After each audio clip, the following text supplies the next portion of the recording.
ఆయమ్మ 3 లక్షలు తీసుకుంటుంది. ఆ ఆయమ్మ ఇంటి పక్కన ఒక అమ్మాయి స్టూడెంట్ చదువుకునే అమ్మాయిని తీసుకొచ్చింది మీటింగ్కి. అమ్మాయి కూడా మీటింగ్ వచ్చిన తర్వాత నేను కూడా జాయిన్ అవ్వచ్చు అని అడిగింది. ఎందుకంటే నేను చదువుకుంటున్నాను, స్టూడెంట్ కూడా జాయిన్ అవ్వచ్చు, ఫ్రీగానే జాయిన్ అయ్యేది. ఇక్కడ ఒక పేస్ట్, సోపు, షాంపూ వాడుకొని స్టార్ట్ చేసింది. వాళ్ళ ఇంట్లో వాళ్ళు వద్దని, 3 అక్కోళ్ళు 3 బావోళ్ళు వెస్టీజీ వద్దని. ఆ అమ్మాయి తినే రాతున్నాను, నేను వెస్టీజే చేస్తా. వాళ్ళు నువ్వు ఇంత చదివిచ్చింది సబ్బులు అమ్ముకోవడానికి అన్నారంట. కామన్ ఉంటుంది కదా ఫీలింగ్, ఇంత చదువుకోవడం దేనికోసం? ఉద్యోగం చేయాలా, ఈ కంపెనీలో చేయదు. ఇది ఎవరు చేయాలా? ఏది దోవలేని వాళ్ళు చేయాలి ఇట్లాంటి లెక్క అయితే అనేది వాళ్ళ బావోళ్ళ అక్కల ఫీలింగ్. వెస్టీజీ వద్దని, అమ్మాయినే చేయాలని. అలా నిలబడి వాళ్ళ మాటలను ఎదిరించి వాళ్ళ మీద ఎగనెస్ట్ గా వెస్టీజ్లో నిలబడి పనిచేసి last month income 1,44,000 student income. 3 బావోళ్ళు 3 అక్కలు వద్దన్నారు కదా.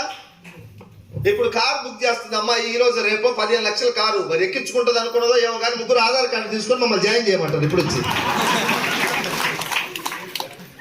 భూమిలో విత్తనాలు నాటినప్పుడు ఆ భూమిని చీల్చుకుంటా బయటపడి వచ్చుతాయి.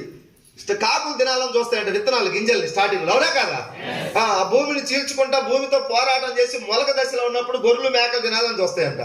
ఆ చెట్టు పెద్దగా అయితే నీడ దగ్గరికి వస్తాయంట. ఇప్పుడు ఈ అమ్మాయిని కూడా ఇంట్లో వాళ్ళందరూ మానిపోయాలని చూసిండ్రు. సక్సెస్ అయిన తర్వాత ఇప్పుడు వాళ్ళందరూ వచ్చి అమ్మాయికి అంత విఐపి లాగా చూస్తున్నారు. ఇప్పుడు వెస్టీజ్ ఇక్కడ రాసి పెట్టుంటే స్టూడెంట్ గెలిచిందా లేదా? ఆయమ్మ గెలిచిందా లేదా? వాళ్ళ ఊర్లో స్టూడెంట్ ఆయమ్మ ఇద్దరే ఉన్నారా? పెద్ద పెద్ద వాళ్ళు మళ్ళాంటి వాళ్ళు బెస్సాలు ఉండే వాళ్ళు ఉన్నారా లేదా? ఒక్కరు రాలే చెప్తే గెలిచే అవకాశం. ఇప్పుడు ఆయమ్మ, స్టూడెంట్స్, మా పావని మేడం రీసెంట్ కార్ తీసుకున్నది ఇక్కడ నాగర్ కర్నూలు బిడ్డ.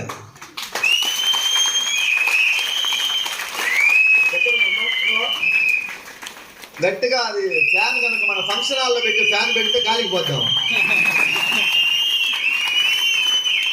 Thank you. నిలబడింది. ఆమెకు సమస్యలు వచ్చినాయి ఇంట్లో. హస్బెండ్ కోఆపరేట్ చేయలే, అత్తమామలు కోఆపరేట్ చేయలే. చేశారా? ఇప్పుడు చేస్తున్నారు అందరూ. బాక్స్ వండి బాక్స్ కట్టిస్తున్నారు వాళ్ళే. నెలకు 1,00,000 కారు. గౌరవించాలా లేదా? అన్ని అనుకూలంగా ఉంటే గెలిచేది కాదు, ప్రతికూల పరిస్థితుల్లో గెలిచినోడే విజేత.